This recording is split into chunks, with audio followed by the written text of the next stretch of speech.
Hi, my name is Karole Selmon, and I played the role of Yareena on Star Trek The Next Generation, episode Code of Honor. And you're listening to Trek Untold.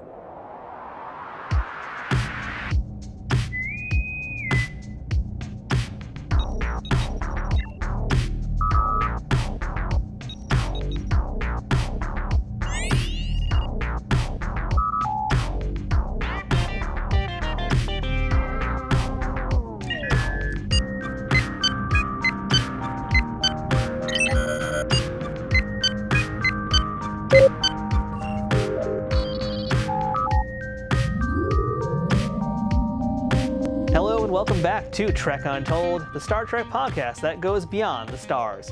I'm your host, Matthew Kaplowitz. At the start of the season, I mentioned I did some serious digging for this next big batch of episodes on the show. My goal was to really find some of those long-lost, elusive contributors of the Star Trek universe and see if I could get them to talk. Today's guest is someone whose name was at the very top of my list for a very long time, really since the show started. And that guest is actress Karole Selmon. What made Karole such a hot commodity for me to have? Well, all I have to say is 3 words that I know will get your interest piqued immediately. And what are those 3 magical little words that I know is going to make you say wow? How about Code of Honor? Yeah, today Trek Untold is going there. Karole played Yareena in the much-maligned first season TNG episode Code of Honor, and she was one of the centerpieces of that episode alongside 2 other great guest stars, Jessie Ferguson and Julian Christopher. Now, if you don't know, Code of Honor is regarded as one of the worst, if not worst episodes of Star Trek ever. Not just TNG, I'm talking about the entire franchise, and that is a pretty wide spectrum to talk about. Not only do fans dislike it, but the entire cast of the Next Generation show has disavowed it, and have straight up said this was not a good episode, and usually they say it in much harsher words than what I just did right there. Now, I pride myself on doing research, but Karole was a mystery. Her IMDb was bare, more so than it should be. There's no interviews with her on any websites. There was 1 or 2 really tiny videos about her on YouTube, but nothing that really offered any substantial information on her, and all paths led to nowhere when it came to contacting her. But lo and behold, one day I was able to find a way, and that's why today we get to learn more about this very seasoned performer and get her side of the story when it comes to Code of Honor. This episode has a lot of truly untold tales behind it, so we definitely unearthed some real gems in this one. I had a feeling Karole was going to have a very different perspective on this episode, and I am pleased to say that she did. One that may even have you reconsider your own thoughts on it. So let's get ready to chat with a very special guest today, and a very honorable one at that, Miss Karole Selmon. But before we begin this week's episode, I want to remind you to follow Trek Untold on Twitter, Facebook, and Instagram at Trek Untold, all one word. You can get show updates, check out some fun memes, and let me know what you think about what's going on with the current events in the Star Trek universe. You can also support this show directly on Patreon at patreon.com/TrekUntold, where you can support this show for as little as $2 a month. At higher tiers, you can listen to the shows before they come out, know about my guests well in advance, and even have a chance to ask them questions, get transcripts of these episodes to make sure you get all the info, and more benefits coming soon, including watch parties and live streams. But that's all dependent on more fans like you coming over and letting me know you want to be a part of events like that. If you want some Trek Untold merchandise, check out our store for gear and apparel, including shirts, hats, stickers, water bottles, notebooks, and a whole lot more. New designs will be added throughout the year, so it's always worth taking a peek. Trek Untold also has an Amazon shop where you can peruse everything Star Trek, sci-fi, and geeky on Amazon in one convenient location. If you're looking for a gift for the Trekkie in your life, or maybe want to see some of my favorite non-Star Trek things that you can get for yourself, check out the link for my Amazon shop in the show notes on the audio version and in the description below this video on YouTube. If you're listening to us on iTunes or any other audio platforms that allow for ratings and reviews, please leave us a 5-star rating and a positive review to help out this show. If you're watching it on YouTube, don't forget to subscribe to us at youtube.com/TrekUntold and give the video a thumbs up and a comment. All of these things help more people find this show and to continue growing and bringing you awesome guests each and every week. Now, without further ado, let's beam in this week's guest. Computer, access interview file. And welcome back to Trek Untold. And now joining me on the other side of the screen, we are joined by a very special guest, someone who I've been looking forward to talking to since I started this show. We are joined today by Miss Karole Selmon. Karole, how's it going? Oh, Matthew, you're flattering me. It's going great. Well, it is the absolute truth. I was telling you before we started recording here, your episode of Star Trek is one that is discussed a lot today, for better or for worse, and we'll get to what's up with that. But it's one that a Yeah. lot of people talk about, and it's been on top of my list to discuss more on this show, especially with someone who's been in it. So yeah, I cannot wait till we get into that part of the discussion. But we had a long road to get to before we talk about that. Okay. So yeah, Karole, I'd like to kind of just kick things off with the first question I ask all my guests here. And that's, what's your earliest memory of Star Trek? Did you grow up watching it? Oh, yeah, I did. I think let's see, the little animals that were on there. Do you The remember what Tribbles. those were called? The Tribbles, yeah. That was one of my favorite episodes. So yeah, I remember it definitely with Shatner and Uhura. And yeah, I really enjoyed it. I was told though that that wasn't the original pilot, or there was another one made, but they didn't have all the different ethnicities in it. And Roddenberry came up with the idea of doing something different where he could have different ethnic groups, and it worked. So, but I guess, yeah, it's just like the original episodes I watched and I loved, and I dreamt of being on Star Trek one day, and it happened. Yeah, you're talking about that very first pilot that had Jeffrey Hunter originally as Captain Pike. That was the Right. very first one that Yeah. aired. And then they redid it with William Shatner as Kirk, and then eventually got Uhura as well on the bridge, and a lot of things Yeah. changed. Yeah. Yeah. So yeah, let's talk a little bit about your secret origin story, if you will, Karole. I'd love to know where you were born, who your parents were, and what they did, and what little Karole wanted to be when she grew up. Wow. Okay. I'm originally from Chicago, West Side Chicago, inner city, youngest of seven. My parents are from the South, Mississippi. Okay. My father was a mechanic, and my mom, she never worked, she just took care of her babies and enjoyed it. She was a loving mother and a loving father. They're both deceased, who were the ideal parents. Hmm. Took us on vacations to the South to visit, our relatives, made sure we had that foundation, knew who our relatives, where they came from, knew our cousins, aunts and uncles. So we had solid upbringing, Hmm. and it was beautiful. Made sure that spirituality was in there. They made sure we went to church every Sunday and prayed together, and held the family together. And what did you want to be when you grew up at that time, if you had any idea? Yeah, I remember when I was in first grade saying I wanted to be a physical therapist. And and then as time went on, we did a lot of plays at my school, my elementary school. And I fell in love with the stage. Hmm. I liked being on stage. And then in my earlier years in high school, actually my freshman year, I got cast in a lead role in let's see, I think it was Finian's Rainbow. And I loved it. And I love being on stage. I love being in front of an audience. I love hearing the laughs, the claps from the audience.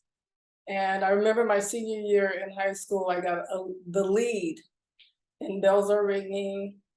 And I said, yeah, this is what I really love. So I majored in it, Oh, and at the university. I went to Northern Illinois University, okay. and did some, productions there. Had a beautiful person she was working on her in the graduate program, Cheryl Sanford, and she cast me in a lot of leads. And I said, this is what I want to do. So I transferred though, after going to Northern Illinois University for 2.5 years. I transferred to Goodman School of Drama, and which was the best thing I could have done. So I ended up being able to go with a professor who was a professor there to Europe and Hmm. work. So it was a nice journey. Yeah, it's a pretty great thing to have when you're like that young and learning acting, to not just be able to perform, but be able to perform in a different country. Because I would Right. imagine it's a little bit different to be performing, if doing something in America and the way the audiences are versus doing something in Europe or any other country, and how Yeah. the conversation with the stage and the audience happens. I actually got to go and work in a satellite communist country. Oh, wow. During that time, Tito was in power in Yugoslavia. Now, today, it's Bosnia and Croatia. But I was able to go before the war.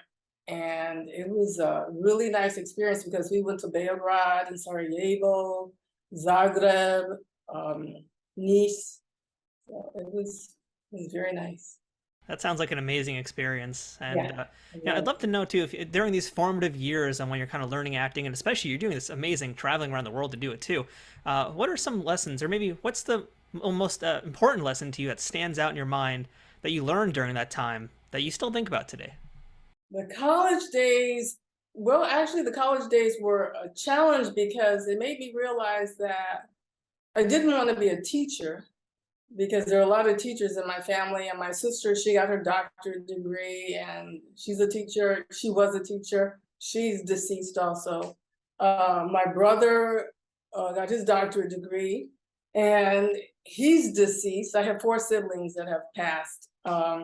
But he had his doctorate degree and they all went into education. And a lot of my family members have gone into education. But I realized, something was missing. And I said, I'm at the wrong school. So, when sometimes you just don't fit in. And I wasn't fitting in with the groups. I didn't want to, I tried joining a sorority, Alpha Kappa Alpha, and I was always at the end of the line. Hmm. I was always getting the entire line in trouble. And it's because I really didn't want to be there. I was more of a creative person. I wasn't into the stickler thing, of following the routine group. I was more of I wanted to be more with the creative group, those who are like how kind of avant-garde during that time and just different. And so I found my home, in theater Hmm. while I was there. And I realized, I said, okay, if I feel this comfortable, then I really need to be someplace where I can really expound on my creativity. And that's why I went to the performing arts school. I was accepted, I had to audition. I heard about this auditioning going on and I went like, oh, I want to apply there. And my parents were like, hey, whatever you want to do, do it. Oh, that's really good. Yeah, they were open, which was nice. Plus, being the youngest, they had gone through all of this with the others six, and I said, "Hey, go for it." Yeah, you can get away with a little bit more. The siblings basically had to do all the hard work. You got it easy now. Right. Yeah. But were there like any performers that you admired during this time period, whether that be on stage or on screen? Yeah, Pearly Victorious, I think it was with Ruby D and Ozzie Davis. That was hilarious. I love watching them on stage. I used to go to a lot of concerts. I used to see James Brown on stage Oh, wow. and Jackie Wilson on stage, the Four Tops on stage, things, people like that. And I admired that. And I remember going to see No Place to Be Somebody. And when I saw that play at the Studebaker, I said, this is something I would love to do, professionally. Because when I went to see that play, I don't know, I just fell in love with that theater. And I remember the professor at Northern Illinois University went with me to see the play. And we went on stage and we were able to look at some of the scenery on stage. And I ended up years later working at that theater in Godspell, that same theater. And I'm like, wow, here's another dream coming true. I played the vamp in Godspell. And years before, like I said, I was there watching the play at that theater.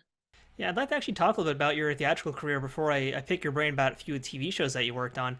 Because the one thing I do about the show is I'm big on the research, and I look at someone's IMDb, and yours, I'm pretty sure it's like missing a ton of things. But I also feel like a lot of your work has been in the theater, right? So I'd love if you could just kind of like run down, let's say, some of the more important roles to yourself that you did in the theater world that you'd like our audience to kind of know about and know a little bit more about you through what you did. Well, It's a big loaded question, isn't it? Yeah, what I did is during during the 70s, we did a lot of, I would say, type of the poetry, and it was like when the revolution comes, things like that. We talked about the times that were detrimental during that time because you had Martin Luther King had been assassinated, and then Kennedy and John Kennedy, Robert Kennedy. We had Malcolm X who was assassinated. So this was all going on, and so I was doing that type of theater, poetry. It was called, I would say, written poetry, and yes, it was very beautiful. And also the type of work James Baldwin, his plays. We did things by Lorraine Hansberry, so it was, I did a play that was called Living Fact. And it was one that, I'm trying to think of he did a lot of comedies. He did like different strokes. He was the producer of that. I can't remember his name, but he was one of the ones that helped produce this particular play. Okay. And it dealt with the South, and it was called Living Fat, which I enjoyed. So it was, I did a play called Sisters, and that had to deal with the problems, relationships with the Black woman and the Black man. That was that was in LA, so that was a good experience. I did a play at the Happy Medium, and that was I Can't Cope. Do you remember? I don't know if you know that, but it was a musical. That was fun. And I remember doing 2 shows a day. We did one in the afternoon, and we did one at midnight because it was at a dinner club. Oh, Norman Lear. Oh, Norman Lear. Yeah. Okay. Yeah, he was the one that. I should have known that too. I feel ashamed I didn't remember that. Oh, that's okay. He was the one that was producing the one called Living Fact, Okay. which I enjoyed doing. What attracted me to acting was during that time. See, okay, when I was 12 years old, my father was in an accident. He was like getting in his vehicle, and he was struck by a truck. So physically, he went through a lot, during that time. And so growing up, seeing him going through physical pain, acting was kind of an escape. Okay. So it was, it was an escape, but it was also something that was uplifting that I could bring back to the family.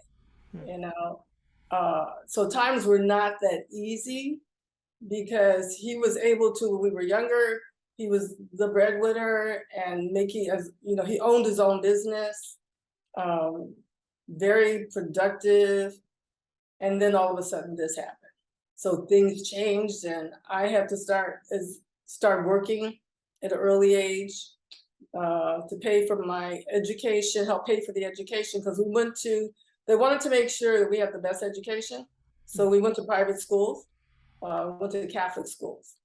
And so I went 12 years at a parochial school, but I started paying helping to pay the tuition because my father, just couldn't do it anymore. So acting was a way to have fun, Don't have to worry about the problems. Don't have to worry about being ill right now because I can be in another world. So it was Yeah. escapism for you, but also kind of just, I guess, giving you a voice to explore other things you probably couldn't normally explore, right? Well, also growing up in Chicago in the inner city, uh, and we did travel, as I said, we did travel to the South. I did get involved in modeling, Bernadine C. Washington. It was like a radio station, and this lady was on, and she wanted to work with the inner city children. And so I got into this, anything that came along, I was in it, you know. So I got into this modeling group, and at 16, I got to go to Canada, Montreal, went to the expo. And so I got a chance to see that particular area of the country. But outside of that, I hadn't really traveled except from Montreal and then Windsor, Canada, and then to the South, Hmm. you know, Mississippi and Tennessee, southern part of Illinois. So with the acting, this allowed, you know, me to travel, you know, and do things. So So how does Carol make her way to Hollywood? I was doing Don't Bother Me, I Can't Cope. That's was it Vanessa? I'm trying to think of her first name, but the last name was Carol. She was the writer of that. And there were other actors who were in the production. Okay, Godspell had closed.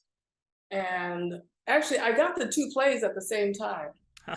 After I got back from Europe, I auditioned for both of them and was called in, you know, for both. And I decided to take Godspell first, which I did for 8 months.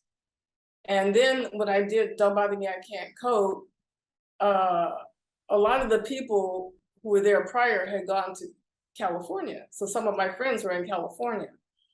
And I'm going like, California? You know, I thought it would be something nice because when I went to the theater, you know, sitting watching films, and during that time, there were so many Black exploitation films, you know, Superfly, and just quite a few. And I thought, I always would say to myself, I can do that. Brenda Sykes, I saw her in a film, and I thought, if she can do it, I can do it. So I went to my parents and I told them, I said, hey, you know, I want to go to California. And my father always wanted to live in California. And of course, he wanted to move the family there, but my mom, you know, she wasn't too gung-ho about it. And then my father, as I said, he got struck by that truck. So when I brought up the idea of moving to California, my father's eyes just lit up because I guess he said, wow, this is my dream to be able to go, you know, to California. So I moved to California and I stayed with some relatives in Pasadena. I just loved it. You know, I said, wow. And my aunt, she was just like into it also because she had some sons who she wanted to get involved in acting. So I was her dream come true for the family. And she helped me as far as searching for an agent, which I'm looking for now. I'm looking for a new agent. But she helped me and I kind of helped her and her two sons. So we were all in it together and, you know, so I got to California. And according to IMDb, I don't know if this is accurate, but IMDb says that your very first role was in film with Sidney Poitier, James Earl Jones, and Bill Cosby, which was, do I have that right? Actually, my first one was Mother Jugs and Speed. Yeah, okay, that's right. Yes, I got mixed up. I think I'm talking about Piece of the Action. Yeah, you're right. First one was Mother Jug and Speed. So that had Bill Cosby in it also, right? Yes, it did. Yeah. And you know, this is interesting, and this is something I can tell actors who are stage actors, because I grew up on the stage, okay? And my gestures were big. So when I did that scene, my gestures were too big, you know? And I remember, I don't know if this was an AD or whatever, but she pulled me aside and she said, bring your gestures down, you know, just bring them in. And I went, okay. So I did. And then when I saw it, when people see the scene, if you look at Mother Jackson Speed, I don't say anything, but you do see me. You know, they have me, but my gestures were too big. So I thought, oh man, I'm never gonna work again. And sure enough, the next year, Bill Cosby saw me and he goes, "You little devil," you know, because Sydney really liked what I was doing. You know, I learned over that year. And I was up for this role, and so was his daughter. And I got the part. And he told me, he said, you know, I had to make a decision here between you and my daughter. And I chose you. And I was like, wow, thank you. Yeah, I'd love to actually hear any stories you have about working with Sydney, because that's someone who, you know, we've had a chance to talk about once or twice in this show, but I really, really enjoy hearing stories about him.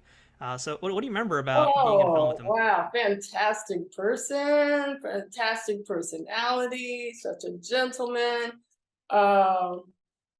Loved comedy also. People see him as a serious actor, but he's so good at comedy too.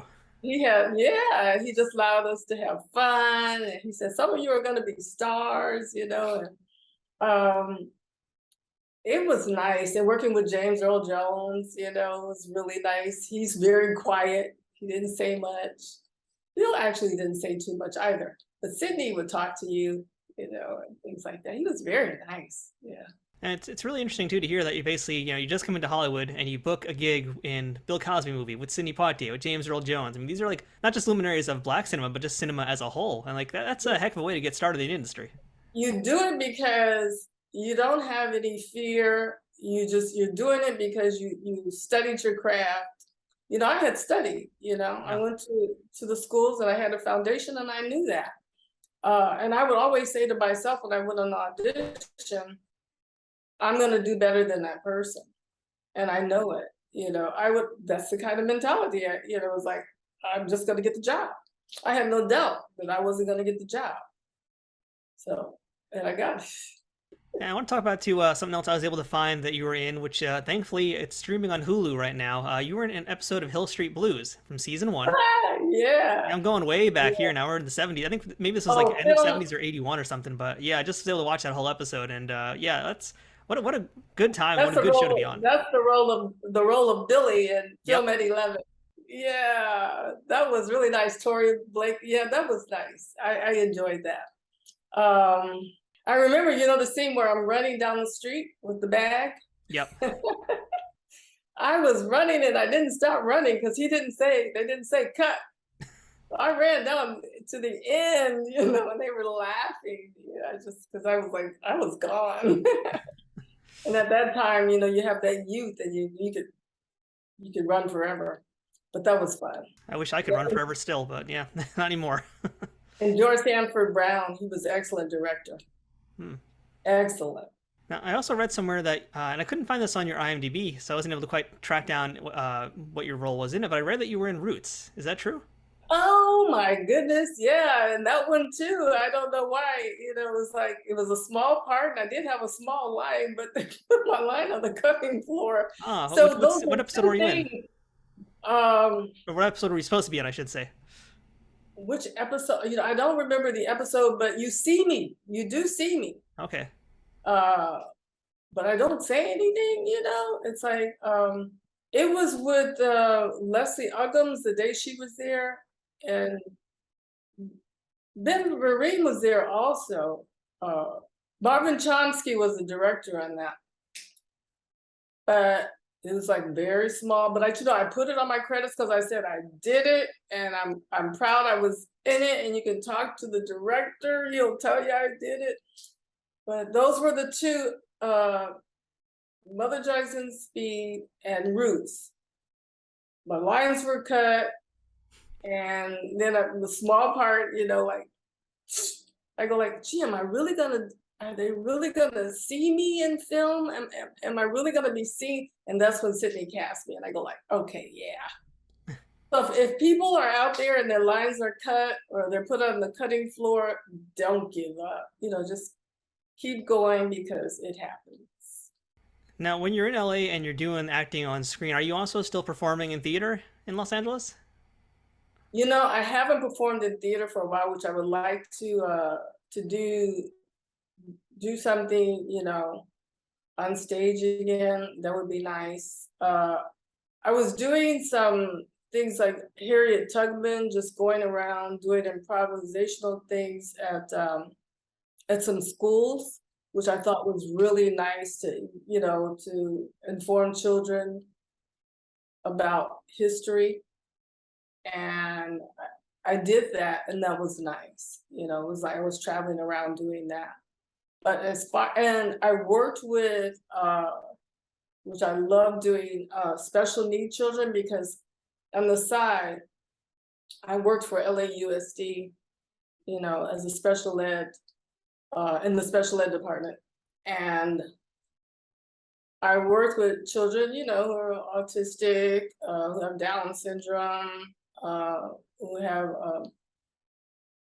Tourette's, EM problem, emotionally disturbed problems, but mostly in the plays that the children were cast in, I would say most were autistic, and we did some productions, like a full wide production, and I was like able to direct them. And that to me was so rewarding, to be able to work with the special needs children. I like doing that. That was really nice. That was very rewarding. Yeah, it takes a special kind of person to be able to do that. So thank you for doing that. Oh, you're welcome. Yeah. I like doing social type of work, even though I'm not a social worker. Like I spend time like going to the motion picture fund and visiting the people who have Alzheimer's, and those who are sick. I give them like the Eucharist, and I like to pray with them, spend time with them. So yeah, I like doing things like that. That's important. There was one thing that you did mention. There was something called JJ Starbuck. Did you see that? Don't know if I saw that, no. Oh man, that was so much fun. If you ever get a chance, look at that. I got to go to Canada with that. And I think it's Dale Robertson. He was like an old actor. He played in this one, he played this he was either a millionaire or a billionaire, and something happened to his family. So he ended up being a philanthropist and went around helping people. And I played this con artist, JJ Starbuck. You would like it. Well, the reason why I'm bringing it up is this was a leap for me. They dug 6 feet in the ground, and they put a casket 6 feet in the ground. And see, this guy ends up killing me. So I actually had to get in a casket 6 feet in the ground, and they closed it. The director yells, "Are you okay?" And I go, "Yeah, like, long as you open the lid to this, don't keep me down here." So that was interesting. That was fun though. Yeah, that was the same year as Star Trek TNG also, I believe, 87. Okay, all right. Yeah. So if you ever get a chance, watch that, JJ Starbuck. I'm gonna have to now to see. You'll like it. Make sure you get out alive in that episode. Yeah. You'll like it. I want to ask you one other thing too before we go into our Star Trek talk here. I wanted to ask you about a film you did in 2009. That's The Soloist with Jamie Foxx and Robert Downey Jr. Yeah, so I saw you listed as homeless woman #1, I think. But I'd love to hear what you can remember from that day you were working on it and who you worked with. I worked with Jamie Foxx and Robert Downey Jr. that day. We were, that was interesting because we were down on Skid Row downtown at night, and I was shocked. It looked like a war zone. It's really, people just don't know. So many homeless people, it's just like sardines. Yeah. And I'm like, what? And I was talking to different people, and they were happy and everything, but I said, we got the lights on and it's really bright out here now. I said, well, what is this like at nighttime? So these are things that, and of course it's more now because the problems that we're having. A lot of people, because of COVID and everything, have lost their jobs. Now things are starting to pick up again. I'm happy about that. But California, the homeless problem that we're having is just something that we really need to be concerned about. And and put our efforts into trying to help get people off the street. And they're working on it, but we have to work harder, And I like to put a plug in too. Before we go, we talk about something else. I like to put a plug in for people who are going through something physically, like cancer, if you don't mind me talking about that. Yeah, sure, go for it. Because I had cancer. I had breast cancer. And so I think it's very important for me to talk about it because my sister passed away from breast cancer. My brother passed away from prostate cancer. So, and I have what's called, and I have to say this because I have something that's called the BRCA gene, and it's the BRCA2 gene. And a lot of African-American women aren't familiar with it. But it's usually, see, my last name is Selmon, and I do have some Jewish German heritage. So I was asked, did I have any Latin or Jewish heritage? And I said Jewish, because a lot of Eastern Jewish women have it. And I think it might be because of the Holocaust, living in those concentration camps. I don't know, but it could have been the diet, lack of nutrition. And what happens is a lot of people, African-American women, don't go and get mammograms. They don't realize they have the BRCA gene. And I have to say this to all women, do your self-exams. It's very important because I had early detection. But I have the BRCA gene. So the BRCA gene is something different. When you have the BRCA gene, your chances of a new cancer forming are very high. So I'm here today because I took aggressive, steps. And I learned from my sister. She didn't know about the BRCA gene. And I learned from my aunts. Some of them passed away, but I'm just putting that out there. I'm alive today. I'm healthy. I do walking. I do hiking. I hike up 1,100 feet, in the mornings or evenings. I put in my 4 miles. So it's very important. So those of you who are out there, and if you don't have breast cancer, if you just have cancer, period, know that I'm here for you. I'm supportive. I'm one with you, and I'm praying for you. And don't give up. Okay, I was going to say that. Well, that's a great message. I'm going to say too on top that early detection is very important because I have a lot of family members who have had cancer, and they've all, for the most part, gotten over it. But I want to also add, in regards to breast cancer, it's very important for women to check that, and it's, I know, weird for a guy to be saying that, but I also want to say on top of that, for men as well, it is important to check yourself for that as well. I'm gonna just shout out to my girlfriend because her dad had breast cancer, and it's very rare, but it does happen to men too. So for any guys out there who are listening, if you ever notice a lump or something abnormal, get it checked out. Don't wait. Right. Yeah, definitely. Trek Untold will return momentarily. Trek Untold is sponsored by Triple Fiction Productions. Celebrating 15 years in business in 2023, TFP creates 3D printed Star Trek and sci-fi inspired items that fit into any collection. Whether you're a cosplayer who wants a Starfleet phaser, a Bajoran tricorder, or a Klingon dagger, or a toy collector looking for that special accessory or diorama to make your figures truly stand out, Triple Fiction Productions has exactly what you need. And for you figure fanatics, that includes products that are the perfect size for Galoob, Mego, Playmates, and everything in between. All products are 3D printed in the US, with new designs constantly being updated on their website. Repeat customers can sign up for TFP's loyalty program for free. which is a great way to save money as you build your collection. Repeat customers can sign up for TFP's loyalty program for free, which is a great way to save money as you build your collection.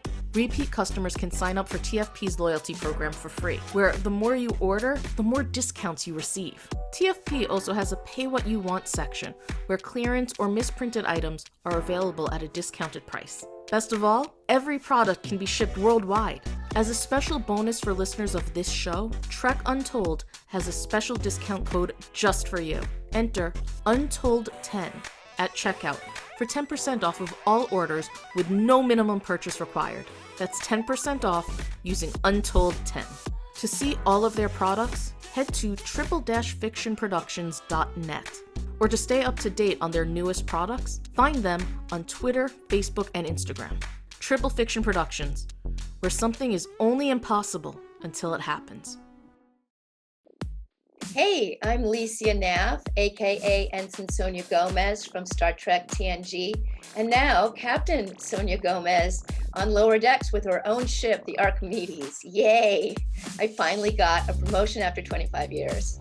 So anyway, I'm here to talk about drivebydogooders.org. It's a little charity I run where we go to the outskirts of Skid Row, and from our car windows, we hand out basic human essentials like water, wipes, cold stream cheese, socks, tarps, masks, t-shirts, things to keep people warm. So we just think that everyone deserves clean water, some protein, and a way to clean themselves, especially during Corona.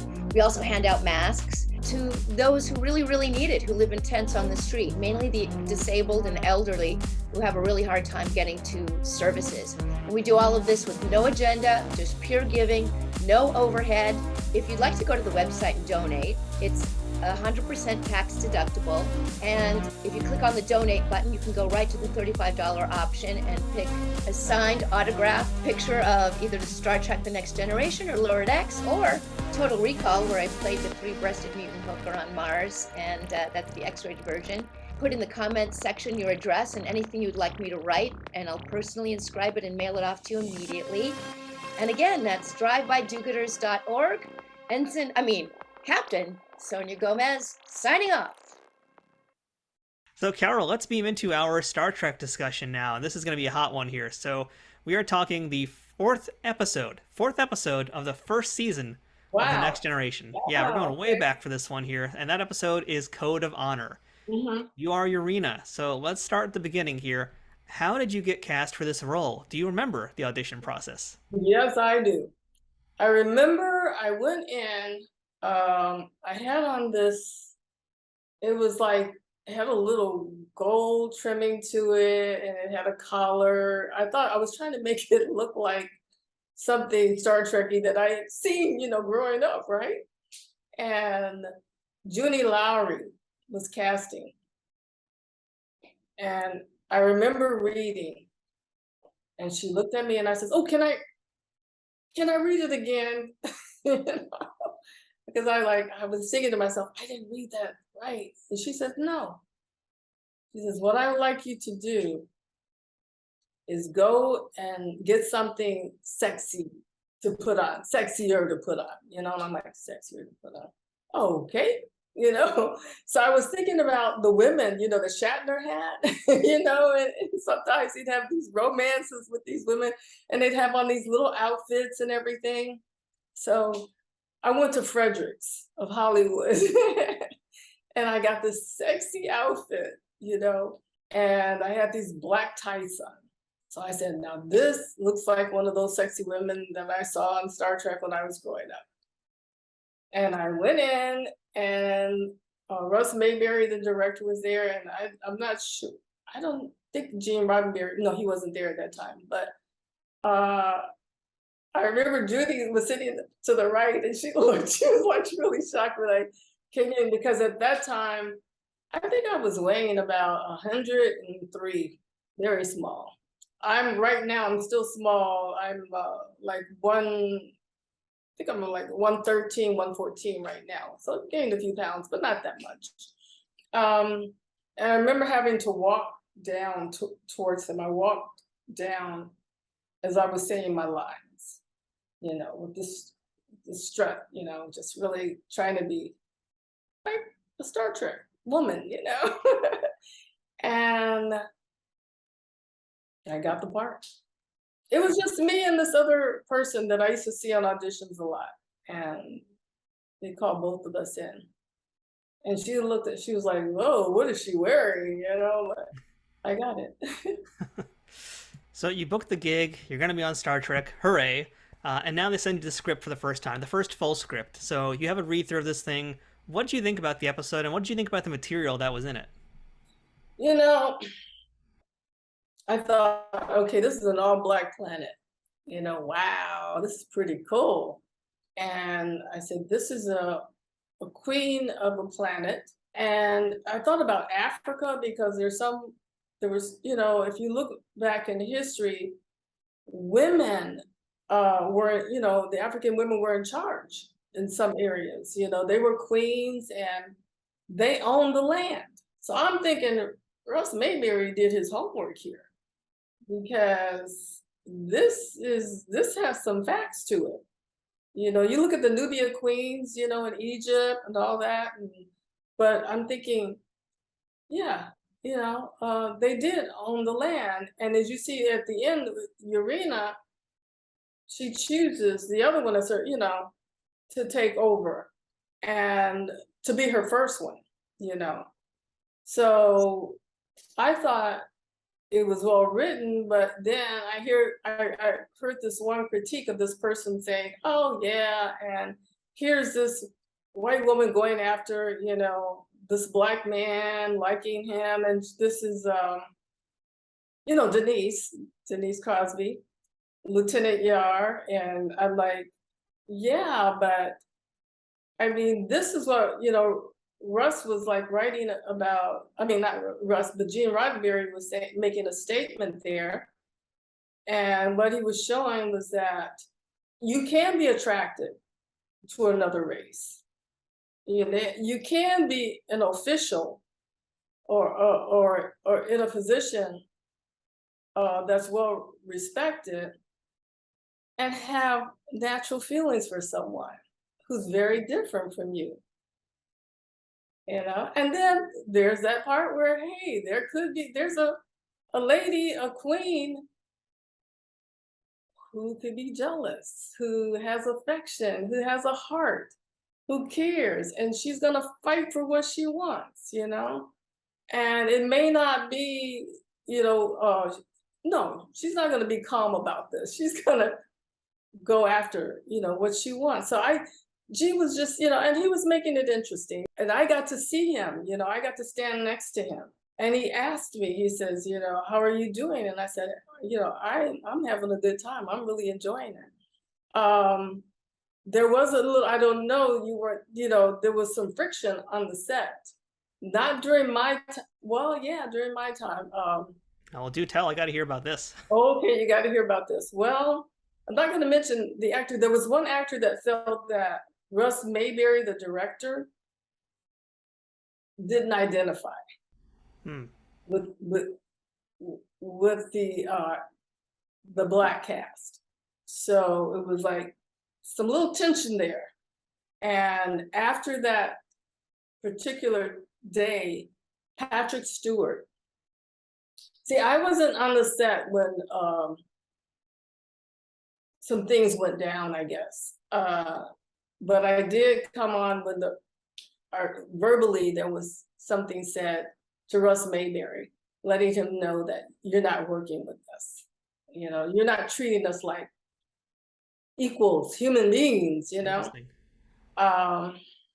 maybe he wasn't familiar with working with an all-black cast. I don't know. Which he shouldn't have seen any difference anyway. Actors are actors. But Patrick Stewart was very, very nice. He took us all out to lunch after that. Those of us who had the leads in Star Trek, and then some others. I remember he was sitting at the table. Yeah, he just took us all out because, he felt, he might have felt too that there was something there that was missing and that Russ Mayberry didn't understand. but Patrick Stewart is a gem. He is a special person. Yeah, Very nice person. I actually interviewed a gentleman who we worked with, Ron Canada, on this show, and I forgot to ask him about this. Hopefully one day I'll remedy that. But when Patrick Stewart did Othello, and he was the only white person in the show, and everybody else, all the other characters were played by black actors. I mean, that kind of tells you a lot about who this person is. And I imagine it's controversial. It was a controversial choice back then. It still is probably a major point of controversy. But it's just a fascinating thing that here's this guy who really has a lot of empathy, and he tries to find ways to show it. Yes, he does. And he did show it. So. And I want to say too, we're going to get into this a little bit deeper as we chat, because I want to talk about the politics and kind of a lot of the discussion about the show. But one of the biggest reasons I wanted to get you on this in particular is because I had a feeling you're going to have just a completely different viewpoint. And even what you just said about like the woman in power making her choices, like I never considered that point of view before. So I love that you're giving us this today. So thank you for that. You're welcome. Well, that's how I was able to portray the character. That's how I saw her. I always respected women who were in authority in Africa, even though I don't know who my ancestors are in Africa, but I feel that they were some powerful women. I've only just met you, but I would say yes to that. I would agree. So, let's talk a little bit about your outfit. And, you do have many outfits because you go through a lot of costume changes here. So tell me about hair, makeup, and wardrobe. What was it like for you to become Yareena? Transformation. It was very nice. Once you're sitting, I remember, the one where I said, it is my right. And that, I think it was, like a lace type. It was like a flowing type of gown that I had on. And sitting there on the throne, like next to Jessie Ferguson, you get in character with these outfits, because you're adorned, you really do feel that you are that character. And I was talking to somebody about that. Brendan Fraser, my sister, was saying he had to gain all this weight for this character that he's playing. Yeah, in The Whale. And I said, when you do that, it helps your character, because you step outside of who you are, and you are this, because you have this transformation, and with the clothes that you wear, with the props that you're given, it helps to enhance, even though that you've worked on your character, but the costume, it just puts the layer on it, the finishing touch on it. So I like the makeup was really heavy and everything. The javelin that I had to use when I was fighting, Denise. Oh, something interesting about that. So anyway, yeah, it definitely helped. And that jumpsuit type that I wore, during the fighting, it was loose and everything, fitted tight, but I was able to move in it nicely. But what happened in the javelin, I don't want to give away, because if I tell you exactly what it was made of, people will say, oh no. But the beams, those 4 beams? Yeah. I didn't know they were glass. Oh, I was going to ask you about that, in fact. Yeah, because I was wondering about that fight scene. It's like, jumping ahead a little bit, but that's like, you guys are having basically a fight in a jungle gym with neon tubes. It's crazy. I did not know they were glass. And the choreographer, the stunt choreographer, when he was working, when we were working on another, it wasn't the one that was on the set, but there was another one, a model of it, that we were able to work on. And he did the choreography, and it went fine. Okay, when I was working with Denise, what happened was, when you're really working with the person that you're fighting with, you kind of move, you gear into character, and the choreography is there, but you get more into it. And when I made this turn, my foot hit the step, and I fell into the beam, and it just shattered. And I heard somebody yell, close your eyes, and that glass just went all over us. Oh, wow. And I saw Denise later on on a plane. She was coming back. She was flying back, and I saw her, and she said, "Hey, how you doing?" I said, "Fine." She said some of that glass had gotten into her eye, and it started protruding out later on, just a little bit. So anyway, that's something that you guys don't know. So we were actually fighting, of course not hurting each other, but yeah, when That's you're wild. doing stunt stuff, you can have an accident easily, which I did. And I want to talk more a little bit about Denise as well, but I actually want to talk about before we get into that. I want to really honor the guest stars in this episode: Jessie Lawrence Ferguson, the late Jessie Ferguson, and Julian Yeah, Christopher as well. I'd love to hear what it was like to work with those two guys. very nice. Jesse was, oh man, his voice, Yeah, um, it was very nice to work with both of them. Yeah, I miss Jesse very much. He got out of the business altogether and started teaching. yeah, And it was interesting. We both had the same agent, Don Gurler, at that time. We both had the same agent, and we were both cast. So it was good.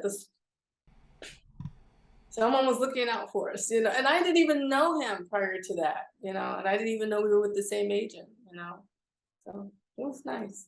I'll tell you, a person that is really nice and went out of his way to be nice to me. It was, man, no, I can't think. I was going to tell you with the glasses. LeVar Burton. LeVar, yeah. I don't know. I couldn't think of LeVar. So nice. LeVar is so nice.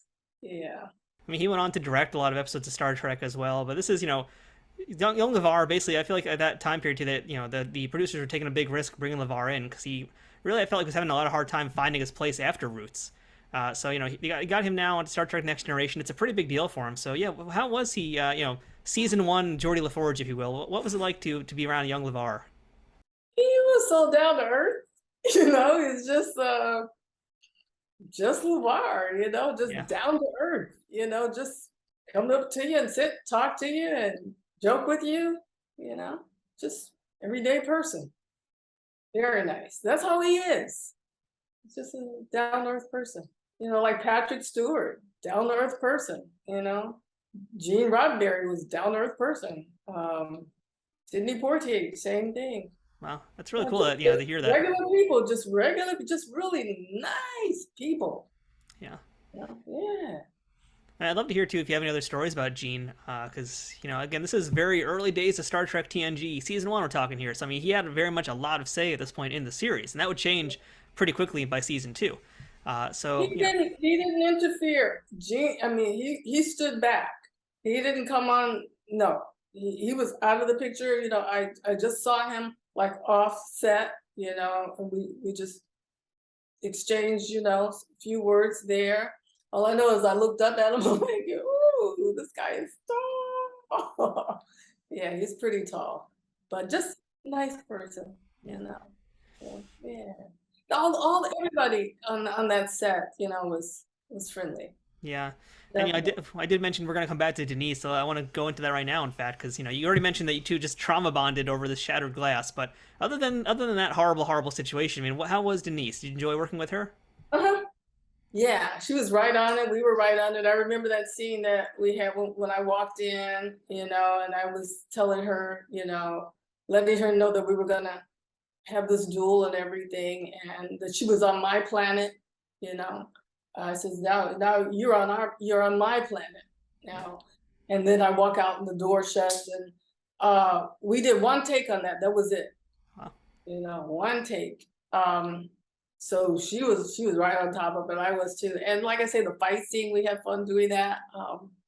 Yeah, I would have loved to have worked with her on something else, Yeah, it was nice. I gotta tell you too, I love the line that you delivered to her at one point, which is, the truth is, I will kill you if I can, and believe me, I can. Oh man, that was good. Oh, yeah. Well, that was acting. I Could have wouldn't fooled do me. that to Denise. But Yeah, no, and again, we talked about this fight scene already a little bit too, but I'm curious, how much of it on screen, when we actually see the episode, how much of that fight scene is actually you and Denise doing it versus stunt doubles doing it? Most of it, when the person jumps up, that's a stunt. And then I could have done all that. They just, I don't know why they didn't let me do it. And then when she's down on the ground and she's going like this, that's stunt. I could have done that. I think they just wanted to give somebody some work. I appreciate it, but she was a little bit, you could tell too, because she's a little bit heavier than I am. But I appreciate what she did. I really do, but I guess I'm like Tom Cruise. I like doing my own. And I got to press you on this one again because you mentioned it earlier. The secret weapon that you use, whatever they called it. I mean, the Gavelin. Okay, the Gavelin. Yeah. So are you going to keep the secret? Are you going to tell us what it's made out of, or is that going to be forever to the grave with you? Well, do you want me to tell you? I want to know. That's what this show is, man. We got to dig deep. You want to dig deep? It was okay. The Gavelin, those thorns that were sticking out, the nails that are sticking out, they're rubber. So secret's out there, folks. You aren't going to get poisoned by really touching them. They're just rubber. Yeah. But I throw it. I throw it, and the person catches it. They're not going to catch it in nails. Yeah. I love that scene too. How that guy just like keels over. He's like, "Oh, well, I'm dead now. Goodbye." Actually, that guy that did that, I didn't realize he was from Chicago, and he grew up a block away from where I grew up. Wow, that's a small world. I know. Yeah. And just to let you know too, I was looking up Russ Mayberry after you mentioned his name. I wanted to see what else he did. And he didn't actually do he only did the one Star Trek. That was it. Never got called back to do it again. He just did that one episode, and then he didn't do it after. Now you know why. That's interesting to know. So so I mean, overall though, it sounds like you had a really positive experience filming this thing. Oh yeah, I wanted us to do it again. I said, why haven't they called us back? I wanted it. Yeah, I said, they're calling a lot of other people back. Why not us? Yeah. So did you watch the episode when it first aired on TV? Yeah, because all my friends were rooting for me, at home, and I like watching my work, So like the first time you watched your episode of Star Trek, what did you think of it? I laughed. In a good way or a bad way? In a good way, because it was fun. Yeah. Yeah. I kind of laugh at things that I do, because there are these serious, parts, and I'm back to, I'm really, not like that, but it's good. I like character parts. I always thought of, Betty Davis and Joan Crawford, and I like those scenes that they play, that were really out there. And I like characters like that, So yeah, they always intrigued me. And it's a pretty cool feather in your hat as well to have in your resume that you did Star Trek, and you did Star Trek TNG Season 1, which is a pretty big thing. And did you ever think you would actually get yourself in a Star Trek show? No. No, of course not. You imagine things in your mind.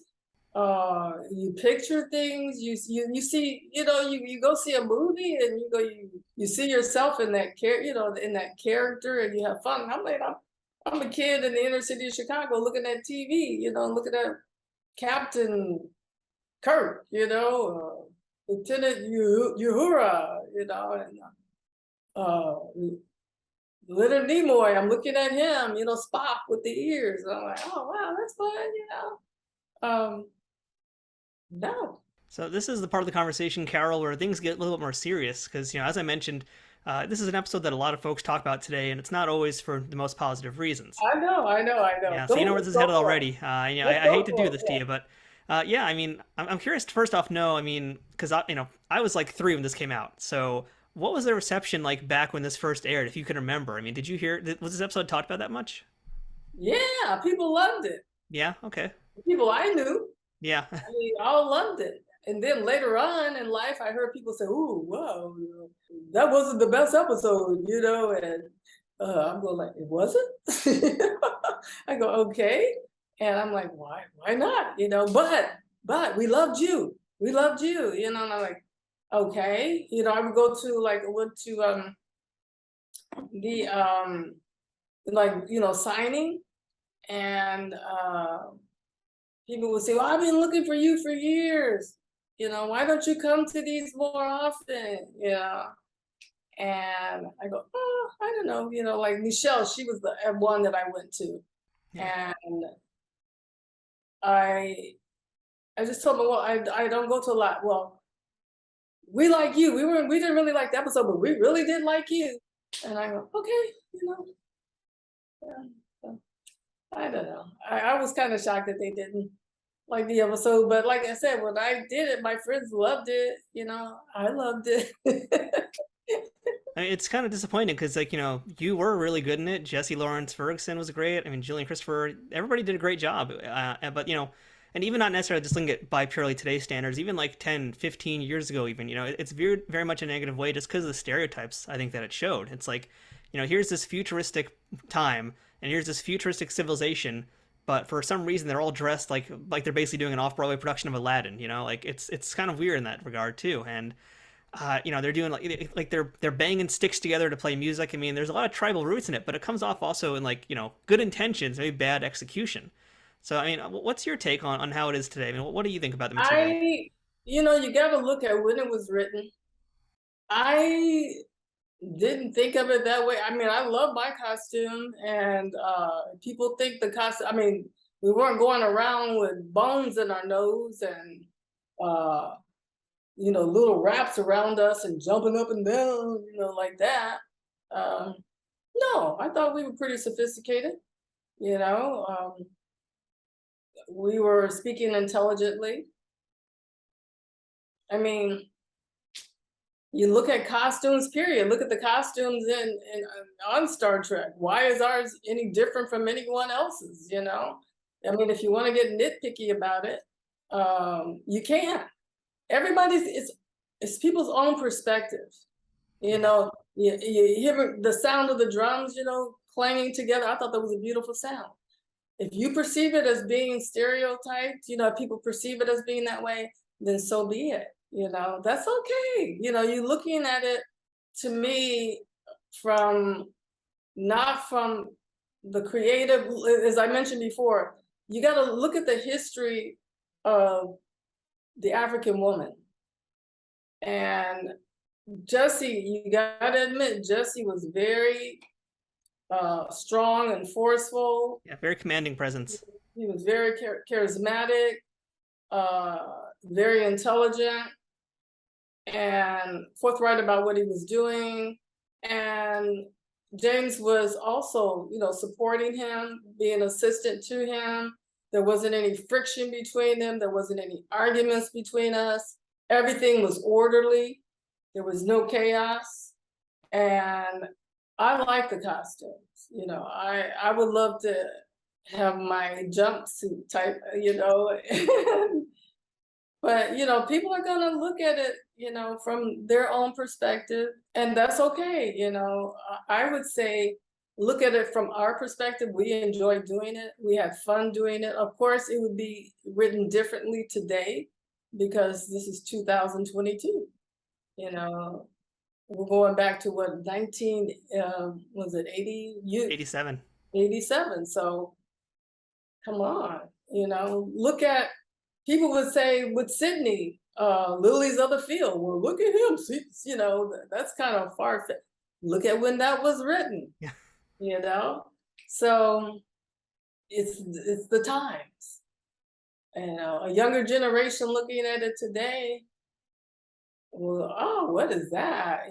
But it may not. There's some things like you look at some movies and you say, all right, well, that is a classic. Well, Star Trek is a classic. Star Trek is here, and every single one of the episodes has its own flavor to it. It sustains because it's different. Every time it's something different, and other shows have stolen from it. So whether people want to admit it or not, people have taken from our episode and created something else, that they feel people will appeal to the audience. They've taken from Roddenberry's Code of Honor. So there are bits and pieces, whether people they criticize it, they critique it, or they praise it. They've learned from it, and they've used it. Some people have. So. I love your take on it, and that's, like I said, this is why I wanted to get you here, because I wanted to ask you these questions, and I appreciate your openness about this. But bottom line, Karole, I mean, people call this like the worst episode of Star Trek ever. Is it the worst episode of Star Trek ever? No, it's the best. It's one of the best. Like I said, you have an all-black planet. How many times are you gonna see an all-black planet? Yeah. How many times you're gonna see a queen of an all-black planet? Have you, you tell me, and she's in control, you tell me, is it the worst episode? I don't feel it is. I thought it was one of the best. And a lot of times people, they look at it from closed minds. People aren't, I don't think people still today, many aren't ready for interracial relationships, or they're not ready for a woman being in control, or they're not ready for Black people owning an entire planet or their own land or their own property or things. They're just not ready, and they'll never be ready. So yeah, of course people are gonna say, oh, it's the worst, because they're not ready. Oh, good answer, Karole. I appreciate all that, and I hope this isn't like me throwing any poop or being negative or anything at you. So No, I've heard it before, and I just let it go. Because I thought Gene Roddenberry did something wonderful. He opened the doors for many of us, many Black actors, and show people what we can do, and very uplifting man. So I respected his work. He wrote it, and he was genius of his time, so you can't deny that. So if you could now, let's say, here in 2022, if you could bring Yareena back, what would you like to see for her happen? Like let's say Yareena shows up in Star Trek Picard season 3. What do you want to have happen for her character? Oh man, that she helps to bring peace to the chaos that's going on in the world, and she helps people to see that we are all one, that and in the midst of the chaos, we can take whatever pain we're going through and get through it without any animosity or hatred towards others. And for those, I would say Yareena would be a type that would just bring world peace. She would be that type of person. I feel like just from getting to know you this last hour or so that, Yareena is very much a real deep part of who you are. I mean, do you feel like a real connection to this character? Yeah. Yareena, Yareena will always be with me. Because fans like you will always let Yareena live. It's like I could be busy doing something, and then there's a fan that'll say, hey, I didn't realize it. I just didn't realize that people really, it's not that people, how you could watch a film and you go away and you say, oh, I really like that. Well, fans, Star Trek fans really love Star Trek. There's a bond there. I mean, it's not like, oh yeah, that's Star Trek. they really love Star Trek and they love you. You know, it's not like, that's just a character. No, I mean, they really look for me. Like you said, you've been looking for me for a long, for a while. And yeah, when I go to a convention, it's like, wow, for years, So it's nice. It's Yeah, really it's like nice. everybody wants to insult the episode, but as soon as Karole Selmon shows up at a Comic-Con, you know they're going to be lining up for you. Yeah, they just they love me. I loved your character. I loved your character. So that's one good thing. They love my character. So I'd read somewhere that, many, many years after this episode aired, that you had worked at the Star Trek experience in Las Vegas. Is that true? oh my goodness. Yeah. What did I you do there? did. I worked. I was one of the officers. Oh, so you get to wear a Starfleet uniform. Yeah, I did. I got to wear a uniform. Yeah. And it was nice because, I would beam people aboard and working. It was at the Hilton, and Star Trek the Experience. It was fun. It was a lot of fun. It was different, of course, from being the queen, but being one of the officers, the fleet officers, it was nice. And I was right there, on the Enterprise, and we were sitting and we were able to sit, and pretend like we were flying and taking people on down and beaming, launching, we would take them and have them launch them off into, they would get off and think they were actually, on the Starfleet. So it was different. It was acting, it was just acting. It was like being on stage again. So it was fun. I mean, I wish I could have gone to it. I was probably too young. I never got to go, no, because I was a little itty bitty Matthew at that point. But it sounded like it was so much fun. And I mean, I've seen like menus they had for like, Quark's Promenade or Bar, or whatever, and like all the different Star Trek themed foods and drinks. We got to do that. We got to eat. I remember we were the first ones to taste the food and everything. Ooh. And you would have loved it. You would have had so much fun. It would be so interesting because people would be beamed aboard. The way they were beamed aboard, they put them on this elevator and they thought they were actually going up being beamed. So the door would open and I would, we would be there and, greeting them on the Starfleet. And we had to stay in character because some people would be dressed, just like, the characters. And they would be speaking the Klingon, there would be the Klingon and they would be speaking the language and everything. So we had to stay in character. Little bitty kids, dressed. It was so cute. It was really nice. I would have been one of those kids for sure. I would have been like, ooh, yeah, it would have been me. You could have been there because the little kids were there and they were dressed in little, outfits and everything. Yeah.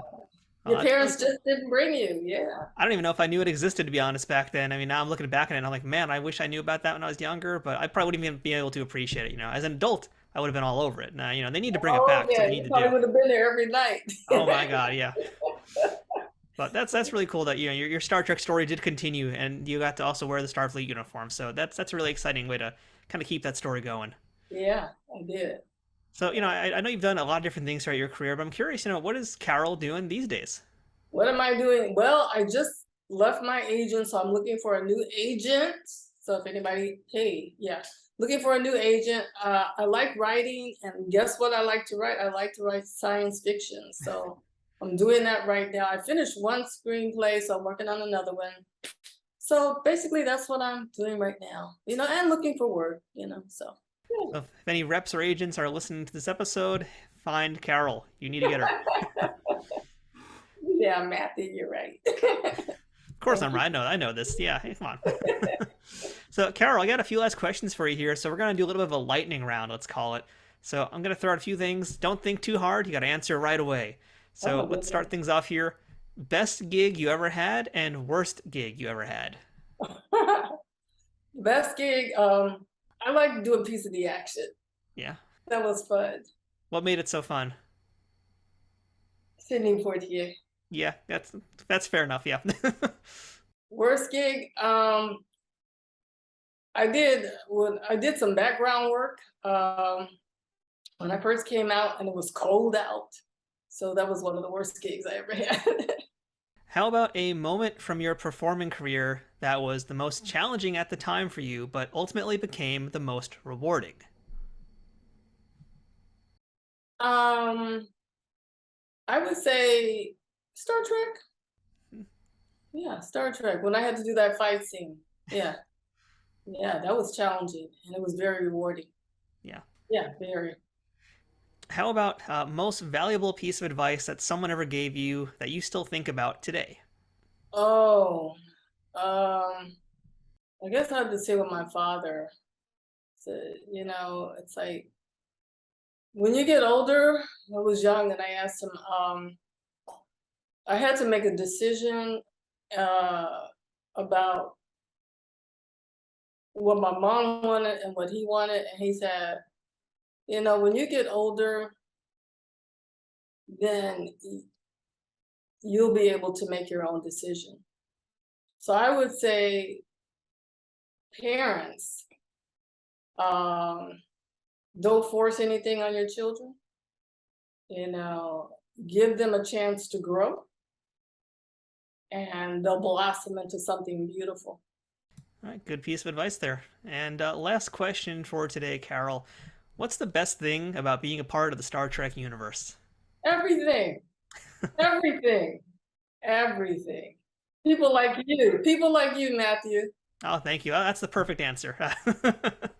So yeah, Karole, thank you so much for chatting today with us about all this, different things you've done throughout your career, and especially the Star Trek stuff. And I was so worried doing this interview also because, again, we're talking about an episode that a lot of folks don't look at in the most positive light. And that's why I wanted to get to the bottom of it. That's why I wanted to talk to you about this, because I knew you were going to have a different perspective about it. And I'm so happy you gave us that perspective. You were such a ray of light also. So really, it's been wonderful to chat with you, get to know you, and especially to hear your take on this episode of Star Trek.